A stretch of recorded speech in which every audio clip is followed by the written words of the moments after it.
기도드리겠습니다. 사랑과 은혜가 충만하신 하나님 아버지, 은혜를 감사합니다. 코로나로 인해 함께 모여 예배드릴 수 없지만 이렇게 온라인으로 주님께 예배드리게 허락하여 주시니 감사합니다. 우리를 기쁨으로 삼으시는 주님, 주님께 기쁨과 영광이 되기 위해 우리들이 구별된 자리에 서서 이 시간 예배드립니다. 영과 진리로 감사함으로 예배드리는 우리 초등부 친구들이 되도록 은혜 더하여 주시옵소서. 모든 시간의 주인이 되시는 주님, 오늘도 하루가 천년같이 천년이 하루같이 변함없는 사랑으로 우리를 기다려주시는 주님의 사랑에 붙들림 바 되어 주님께 꼭 붙어 떨어지지 않는 삶을 사는 우리 초등부 친구들이 되기를 기도합니다. 이 시간 말씀 인도하시는 전도사님에게도 함께하여 주시고 성령 충만함을 더하여 주시옵소서. 우리를 사랑하셔서 독생자 아들의 생명까지도 우리에게 아낌없이 주신 우리 주 예수 그리스도 이름으로 간절히 기도드립니다. 아멘. 친구들 반갑습니다. 우리 친구들 한 주간도 잘 지내셨나요? 네, 전도사님도 한 주간 잘 지내다가 우리 친구들과 함께 예배하기 위해서 이 자리에 나왔습니다. 네, 정말 아쉽게도 안타깝게도 코로나가 수도권 지역 중심으로 확산되어서 우리 친구들이 학교를 가지 못한다라는 소식을 듣게 되었어요. 우리 친구들 학교도 가지 못하고 어디 나가서 놀지도 못해서 너무너무 몸이 쑤시고 답답할 거라고 생각합니다. 자, 우리 더 안타까운 것은 우리 친구들 당분간은 우리가 교회에서 예배를 드릴 수 없게 됐어요. 이렇게 전도사님과 영상으로만 이렇게 예배를 드려야 될 겁니다. 자, 우리 친구들이 비록 학교에 그리고 교회에 가지 못하지만 우리 친구들이 이 영상을 통해서 하나님께 꼭 예배 드리셨으면 좋겠어요. 그리고 예배를 드린다고 할 때에 우리가 드릴 때에 우리 친구들이 이 소리만 틀어놓지 말고 이 영상 앞에 하나님 말씀 성경을 앞에 두고 이 시간만큼은 특별히 잘 지키셨으면 좋겠어요. 이 시간은 하나님께 예배 드리는 시간이기 때문에 다른 것을 하지 않고 이 시간에 온전히 집중하는 시간이 다 되었으면 좋겠습니다. 네, 우리 친구들 오늘 하나님께 예배 드릴 건데요. 정말 진심을 다해서 마음을 다해서 예배를 드렸으면 좋겠어요. 오늘 친구들과 나눌 설교 제목은요. 처음이며 마지막이신 예수님 이라는 제목을 가지고 우리 친구들과 하나님의 말씀을 나누어 보려고 합니다. 설교 제목이 뭐라고요? 처음이며 마지막이신 예수님이라는 제목을 가지고 우리 친구들과 하나님 은혜를 좀 나누어 보도록 하겠습니다. 우리 친구들 성경책 다 폈죠? 자, 성경책 앞에 펴시고 자, 요한계시록 1장 17절에서 20절까지 보겠습니다. 요한계시록 1장 17절에서 20절까지 전도사님이 한번 읽어보도록 하겠습니다.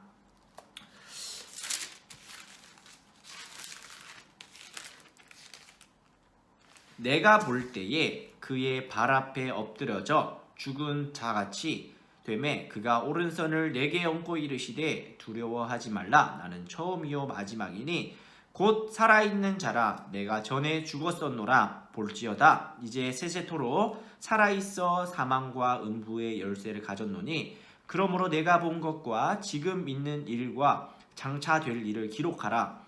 내가 본 것은 내 오른손의 7별의 비밀과 또 7 금촛대라.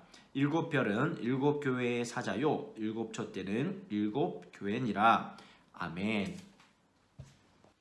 자, 우리 친구들 오늘은요 요한계시록에 대해서 우리가 한번 볼 거예요. 우리 친구들 요한계시록은 어떤 책이에요? 어떤 성경책이에요? 바로 성경의 맨 마지막 부분에 있는 책이죠. 자, 그런데 우리 성경책이 총 몇 권이에요? 우리 66권이라고 전사님 이야기해줬죠. 자, 우리 39, 27 구약은 39권, 예수님 이후의 신약은 27권이라고 전사님이 알려줬어요. 자, 거기서 맨 마지막에 신약의 맨 마지막 부분, 성경의 맨 마지막 부분에 요한계시록이라는 성경책이 있습니다. 자, 우리 그렇다면 이 요한계시록은 누가 쓴 성경책일까요? 맞아요. 우리 친구들 성경에 나와 있듯이 요한계시록, 요한이 쓴 거죠. 예수님의 제자인 요한이 이 성경을 쓴 겁니다.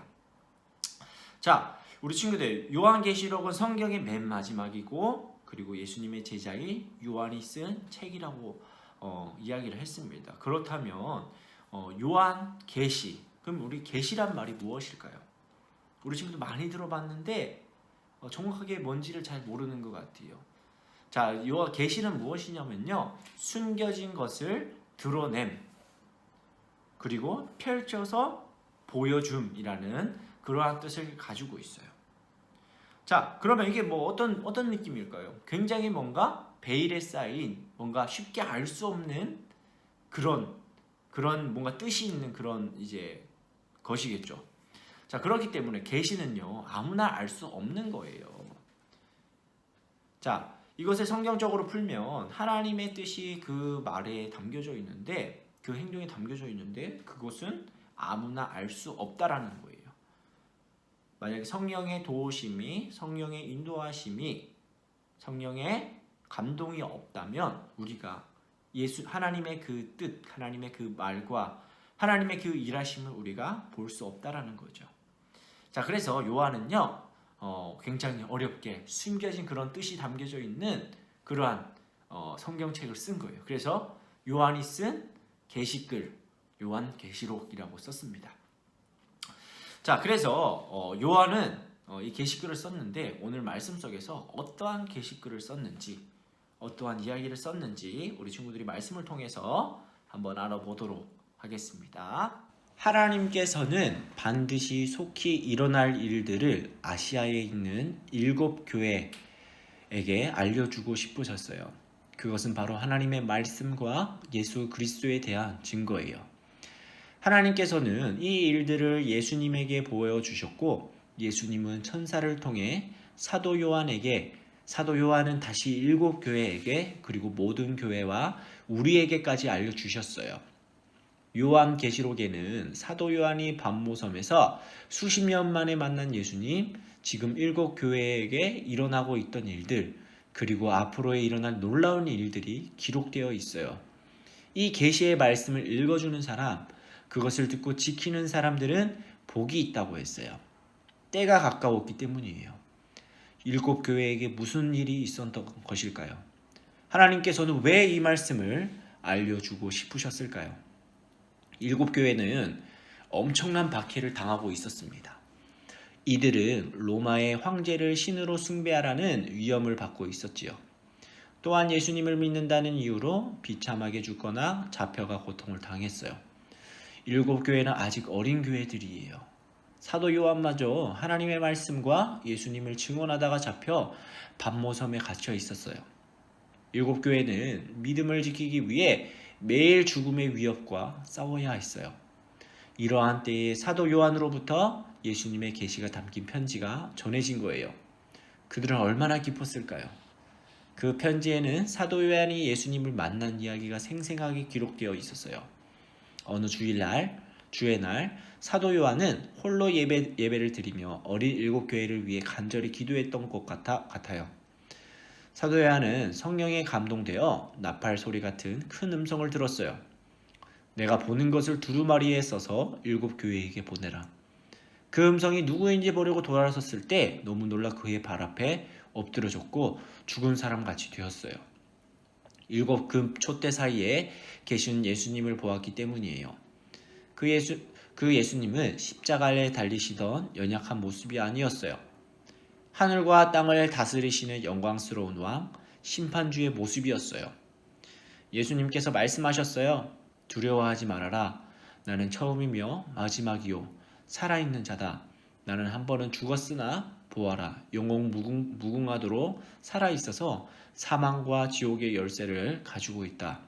그리고는 7 촛대는 바로 7 교회라고 말씀하셨어요. 부활하신 예수님께서는 여전히 7 교회와 함께 계시며 그들의 형편을 다 살피고 계셨던 거예요. 또한 예수님께서는 영원히 살아계셔서 생명과 심판의 주관자가 되신다고 말씀하세요. 이것은 7 교회를 향한 위로와 용기와 소망의 말씀이지요. 하지만 세상의 권세로 목숨을 위협하는 자들에게 경고의 말씀이었을 거예요.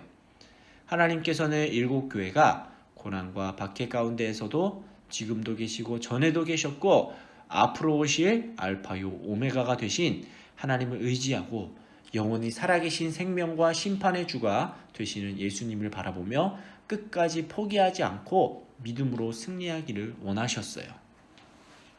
자, 우리 요한계시록의 말씀은요, 오늘날 우리 교회 가운데 말하고 있는 거예요.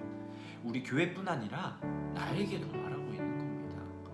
바로 하나님의 때가 가까웠다. 뭐라고요? 하나님의 때가 가까웠다고 말하는 겁니다. 우리 예수님께서는 우리의 삶을 돌아보시고 우리의 삶을 살피시고 우리와 항상 함께 하십니다. 그리고 우리를 위해 십자가에 돌아가시고 부활하셨어요. 그리고 우리에게 새로운 생명을, 구원을 허락해 주셨습니다. 우리 친구들, 특별히 대강절을 보내고 있어요. 우리는 예수님을 기다리고 있어요. 예수님의 다시 오심을 우리가 기다리고 있습니다. 우리 친구, 특별히 이 기간 동안에는요, 다시 오실 그 예수님을 간절히 기다리는 그러한 우리 친구들이 다 되었으면 좋겠습니다. 우리 친구들이 정말로 예수님을 믿고 예수님을 기다리는 그런 어린이들이 되었으면 좋겠어요. 그래서 이 어려운 상황 가운데 교회도 나오지 못하고 여러 가지 많은 삶의 기준들이 무너지고 있는 그 가운데에 우리가 정말 믿음을 지키고 신앙을 지켜서 하나님께 칭찬받고 우리가 예수님을 끝까지 믿고 신뢰하는 그러한 믿음의 어린이들이 다 되었으면 좋겠습니다. 전도사님은 우리 친구들이 교회에 나오지 못하지만 이럴 때일수록 더 하나님을 믿고 더 말씀 앞에 섰으면 좋겠어요. 특별히 우리가 성탄절을 기다리고 있습니다. 성탄절에는 산타가 주인공도 아니고 단순히 쉬는 날도 아니죠. 우리 친구들, 바로 우리 예수님께서 오신 날입니다. 우리 친구들이 특별히 이 기간에는 예수님을 기다리고 예수님의 그 마음을 조금이라도 알아가고 느끼는 우리 친구들이 다 되었으면 좋겠습니다. 우리 친구들 정말 믿음의 어린이들로 하루하루 살아가는 우리 멋있는 친구들이 다 되었으면 좋겠습니다. 전사님 기도하고 마치도록 하겠습니다. 하나님 아버지 감사합니다. 오늘 우리에게 하나님의 말씀을 주셔서 너무나도 감사드립니다. 정말 어려운 때를 우리가 살고 있습니다. 이럴 때일수록 우리가 더욱더 믿음을 지키고 말씀을 지키고 하나님의 은혜 가운데에 우리가 살아갈 수 있도록 주님 도와주시옵소서. 감사드리며 예수님의 이름으로 기도드렸습니다. 아멘.